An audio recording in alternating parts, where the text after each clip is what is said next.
Alright, in this video, I want to talk about mercy and grace. We all want mercy and grace because we're saved by God's mercy and grace. I think every Christian agrees to this, but they don't seem to understand what mercy and grace means. And they misuse the words, misapply them, and then completely contradict them. You see, mercy, let's start with that. And I'm going to have to go over here real quick so I can type this out. We don't need the letters that big. So let's try 12 here. It is not getting what you truly deserve. Alright, so it'd take me forever to actually write that out. But you know what, let's make it a little bit bigger. What do we want? Let's try 20. There we go, I think 20 is pretty good. Alright, that works. Alright, so mercy. Not getting what you truly deserve. So, if you want God's mercy, you have to admit what? That you actually deserve. Well, let's start actually with death.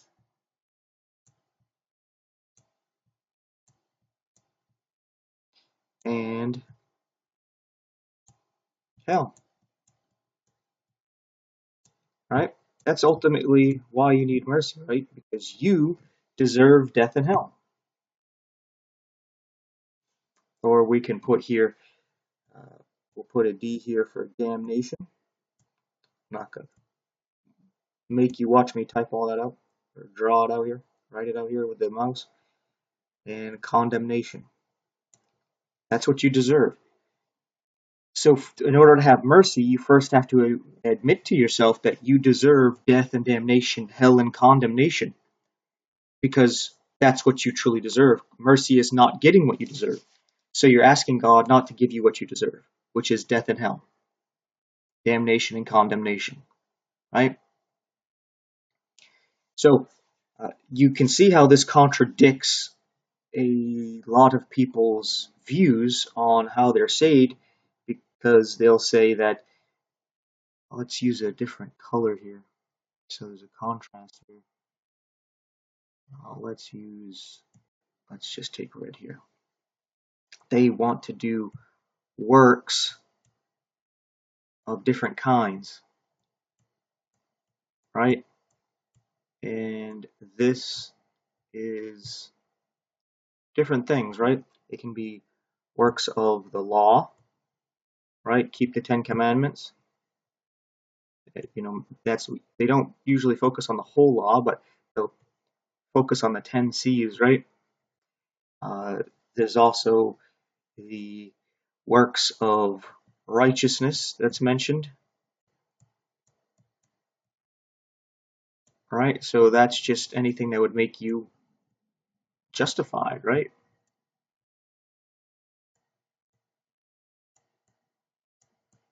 And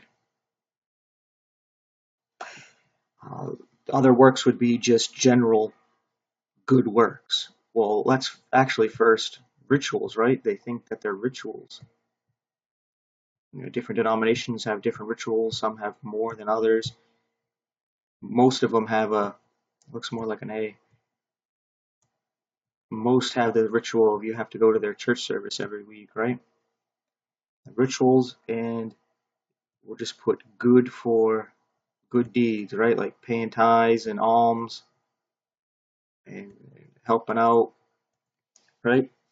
So they think that these things make it so they get the mercy and they get the grace. But that would mean if they did all these things, that would mean that they don't need this and they don't need this. Because what is grace? we'll have to do that typo thing here. So let's put it right here. Getting what you don't actually deserve.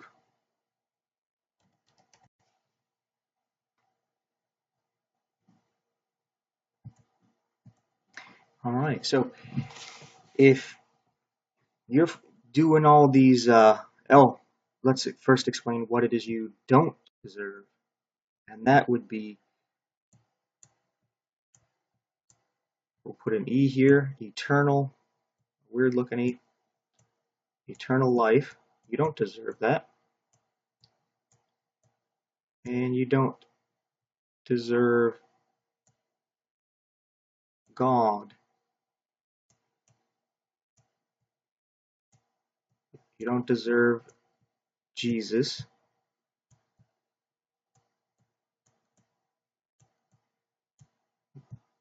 You don't deserve heaven or paradise. And of course the mouse wanted to stick. So, when you ask God for mercy and grace, what you're asking Him is, don't give me what I deserve over here. And when you asking for the grace, you're asking for what you don't deserve, right? So if you're asking for mercy and grace, then it's not dependent in any way, shape, or form on this right here. Because if you're coming to God saying, give me mercy and grace, look at how I've kept the law, look at my righteous works, look at my rituals, look at all my good, well, then you're coming to God saying, I don't need your mercy, I don't need your grace. Because when it's about your works, all of this right here is about actually earning it. So works are about what you actually deserve, right? So if you're saying, oh, I'm saved by my works, you're saved by earning it. You don't need mercy and grace because you've done that's all that's required of you, right? So you think, oh, I don't deserve hell because look at what I'm doing and what I'm not doing. I don't need grace because, again, look at what I'm doing and not doing. I don't deserve hell, I deserve heaven. So you don't actually, lost my cursor here. These things are not needed when you're going by works. It completely contradicts works. And I hope you can see that and understand that.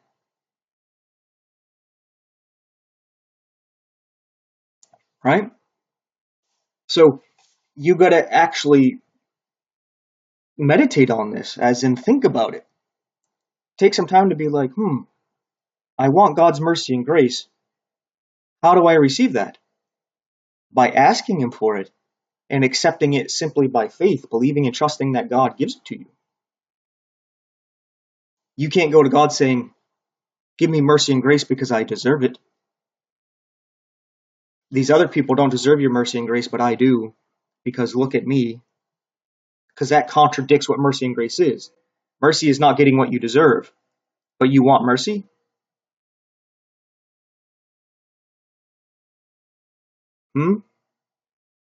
But you think you don't deserve hell anyway. You want what you deserve, right? Because you worked for it. So you don't want mercy, because mercy is not getting what you truly deserve. You think you truly deserve something good, right? So you don't want mercy. And then grace, you don't truly want grace, because you don't want to get what you don't deserve. You think you deserve something good. You don't want what you haven't actually deserved, so you don't want grace. You think you deserve it. So I just wanted to do this quick video to help you understand mercy and grace and how most Christians, basically stemming from the Roman Catholic Church and even the Orthodox Church, mess up what mercy and grace is and turn it into this mess here where the words don't even mean what they mean anymore.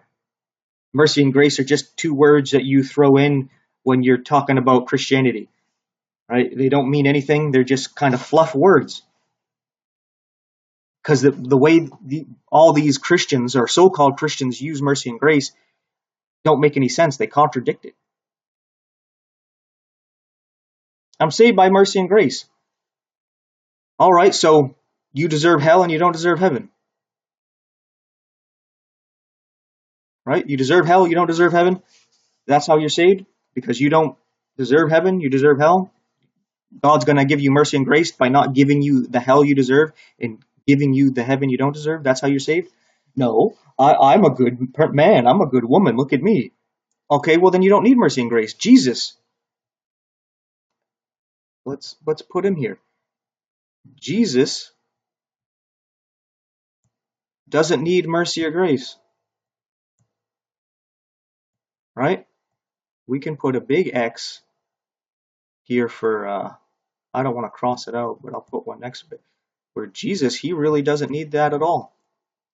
Because he actually deserves heaven and he doesn't deserve hell. Right? So he doesn't need mercy and grace. And he lived the perfect life and offered it up to God freely. Right? Now he's good. He doesn't need it. But all of us, we do. But there's some people who think it's both, where they'll tell themselves, oh, because I'm trying here, right? They're trying, we'll put the word try here. They're trying to do everything they can here, and you're not even trying to do what they're doing, right? You're not trying to do all the things like the Roman Catholic Church is doing. So they deserve mercy and grace and you don't. They're going to get mercy and grace because of what they're doing here, and you're not. And it just shows how they don't understand what mercy and grace is. Where you think you're going to get mercy and grace because you've earned it and deserved it, when mercy and grace is the complete opposite of that. Like, I receive mercy and grace because I can't earn it and deserve it. Right? I actually deserve hell, so I need the mercy. There's nothing I can do not to deserve hell. And I need the grace because I don't deserve heaven, and there's nothing I can do to deserve heaven. So, with all that being said, thanks for watching. Take care.